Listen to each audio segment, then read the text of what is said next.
Show me the law. Omotosho's illegal U-turn on the repealed road that doomed the conviction. Okay? A fresh legal briefing by lawyer Onyedikachi Ifedi argues that Justice James Omotosho's conviction of Nnamdi Kanu was built on a repealed terrorism law. Oh wow. A fresh legal briefing by lawyer Onyedikachi Ifedi argues that Justice James Omotosho's conviction of Nnamdi Kanu was built on a repealed terrorism law, contrary to the provision of the Terrorism Prevention and Prohibition Act. A constitutional and legal battle over the conviction of indigenous people of Biafra leader Nnamdi Kanu has taken a dramatic turn following the release of a public legal briefing alleging that the trial court relied on a repealed law to secure the conviction. In a detailed document titled A Guide to Omotosho's Misapplication and Misunderstanding of the Law, the man does not know anything in the first place. Why the Show Me the Law demand entered the case, lawyer Onyedikachi Ifedi argues that Justice James Omotosho failed to comply with clear provisions of the Terrorism Prevention and Prohibition Act, TPPA 2022, when handling Kanu'S terrorism-related charges. The briefing employs a vivid analogy of a traveler navigating between an old road, a bridge, and a new road to explain what it described as the fundamental legal error that allegedly undermines the conviction. According to Ifedi, the repealed Terrorism Prevention Amendment Act 2013 represented the old road, while the Terrorism Prevention and Prohibition Act 2022 became the new road, after the National Assembly repealed the earlier legislation.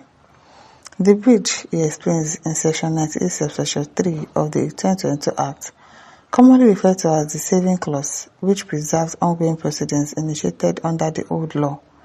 However, the lawyer argues that while Section 98, Subsection 3 allowed pending cases to continue, Section 97 of the new Act expressly required such proceedings to be continued and concluded under this Act, meaning under the provision of the TPPA 2022.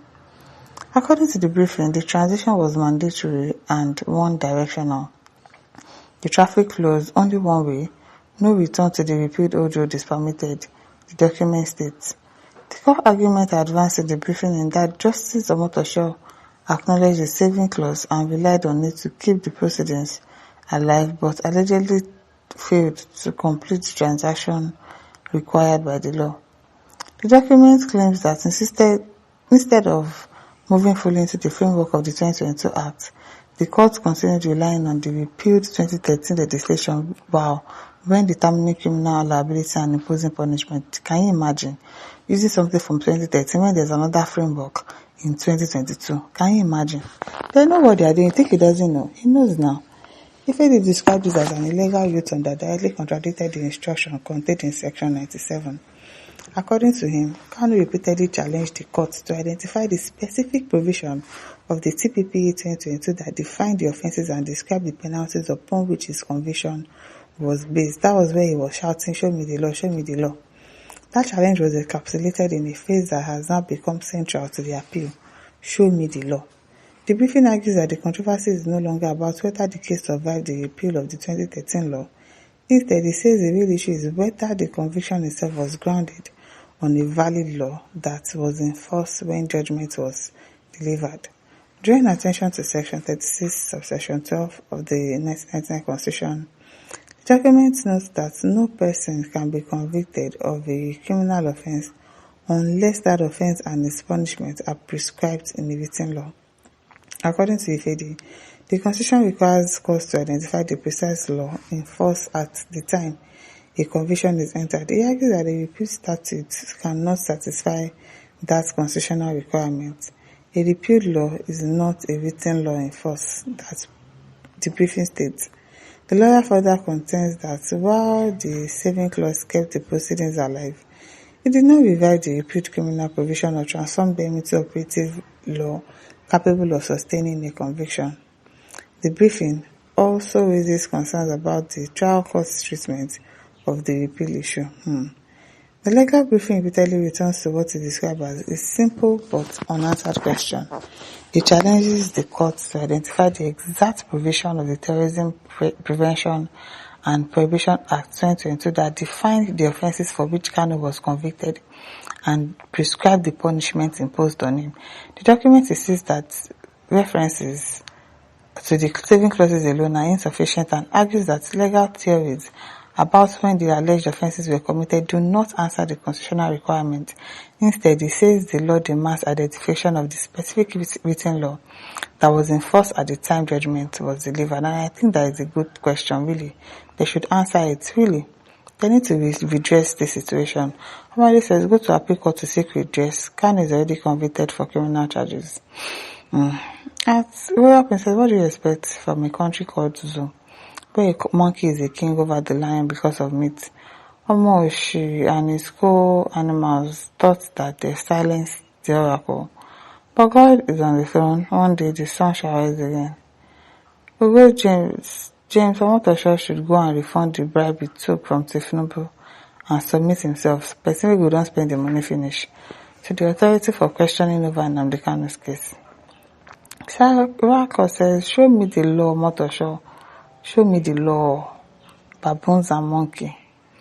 Okoro says, cases in Nigeria nowadays are not based on justice as contained in the relevant law, but on the whims and caprices of the dictating authority. That's why the so-called powers that we felt threatened by the expositions of Nnamdi Kanu against evil committed by the ruling class, they insisted on convicting him against all odds, and as such didn't care about the precise on which the conviction was based. Otherwise, how can Omotosho has this length level rule based on a repealed law? You can imagine, and he wants to say he did not know. It is well. Ibrahim says, Nnamdi Kanu asked a very simple question. Show me the law under which I am being tried.